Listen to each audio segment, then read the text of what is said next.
Okay, let's go ahead and insert a pie chart. So I am going to select some information.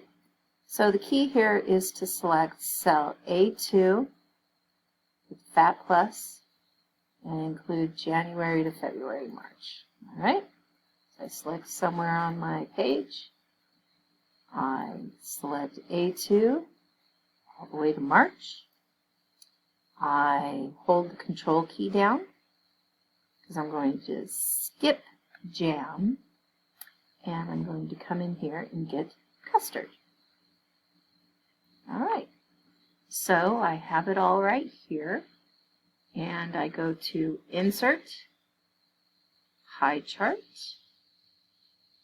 and there it is. Okay, so it says custard, January, February, March.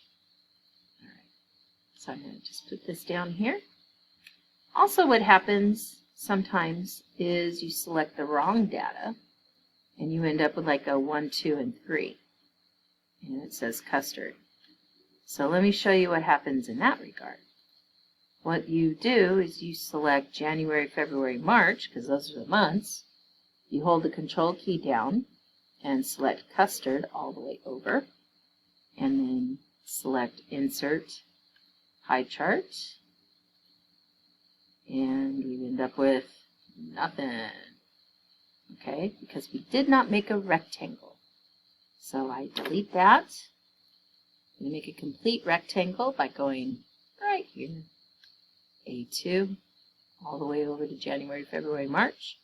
Release my mouse, hold the control key down, click my mouse to select custard. Go to Insert, Pie Chart. Ooh, look, there's a donut. All right, so that's the information for that. If I want to select a different one, I can go through here and make it fatter. So that I like that. I kind of like that look. Okay, so it gives me the percentages. It's kind of interesting. If I click on the percentages, let's see what happens. Go to my Format, Design. Let's go Select Data. I'm just looking to see if I can switch it to, instead of percentages, have it, whoa, that's awful. Cancel. So I'm going to Control Z to undo that. All right, that looks good. It's just the makeup of that particular chart. Let's see what this one does. Okay, a little bit interesting there. Let's see here. If I select data, switch it. Cancel. All right, so that's the way that comes. A little bit more artsy-fartsy, shadowy, and so forth. So that's kind of fun. If you want to make it a little bit more custom, you can double-click on this, and our window opens up again. You can click and hold and expand your sections apart. Bring them back together. So I don't know necessarily why you would do that, but it's kind of interesting. You can go ahead and put a border on, solid border, make it black maybe. And you can see where the borders went on that. You can get in here and close the border, open the shark's tooth for fill, by clicking on the triangle. You can insert a solid fill like that. It's kind of fun. You can just kind of play with it a little bit.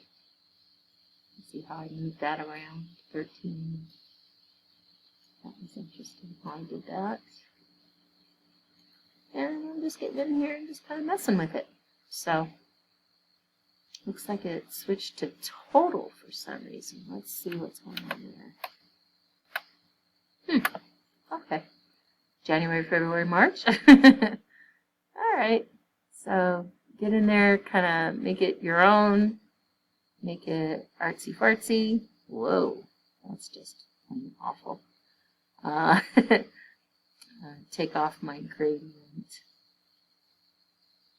Don't like the gradient. Hey, my donuts are back. Okay, so I'd probably put a box around this. And there we go. Make that a little bit more of a color, a little bit easier to read. It's always nice. Okay, so mess around with that to make it your own. Artsy fartsy.